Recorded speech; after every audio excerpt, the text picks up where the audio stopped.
For the Supreme Court considers whether the government can deny gun access to some domestic abuse suspects.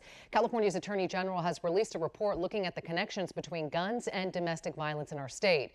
Fox 40's Kristen Vartan joining us now in studio tonight after speaking with the Attorney General about why it was important to release this now. Kristen. Nikki, this is the California Department of Justice's second report out of their Office of Gun Violence Prevention. Tomorrow, like you mentioned, the Supreme Court will be listening to arguments on whether people under a restraining order should be kept from accessing guns. Attorney General Bonta tells me the data points to what the Supreme Court's decision should be.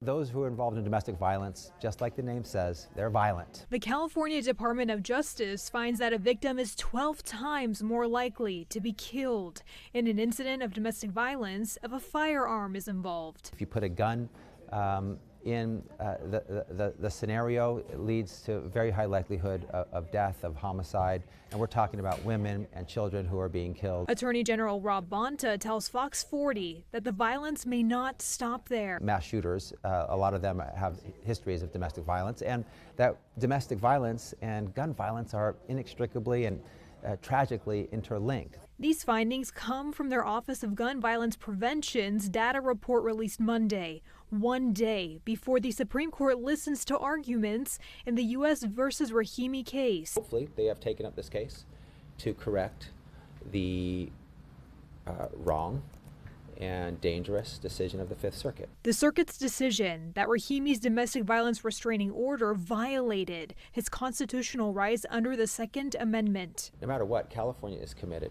to doing everything in our power that's constitutional, that's data-based and common sense. The newly released report finding that California's female victim gun homicide rate from 2018 to 2022 was 46% below the rate of the rest of the nation. But according to the DOJ, protections under DVROs continue to be necessary in the Golden State, where the majority of those victims were killed by a current or former intimate partner or family member. Their own precedent, should they choose to follow it, which they should, and I believe they will because that's what they do, dictates that you can keep guns out of the hands of those who are not responsible and not law-abiding.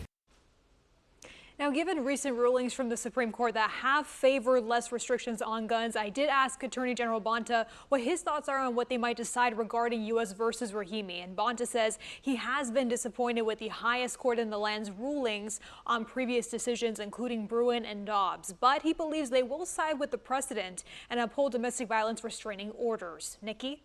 Kristen, thank you.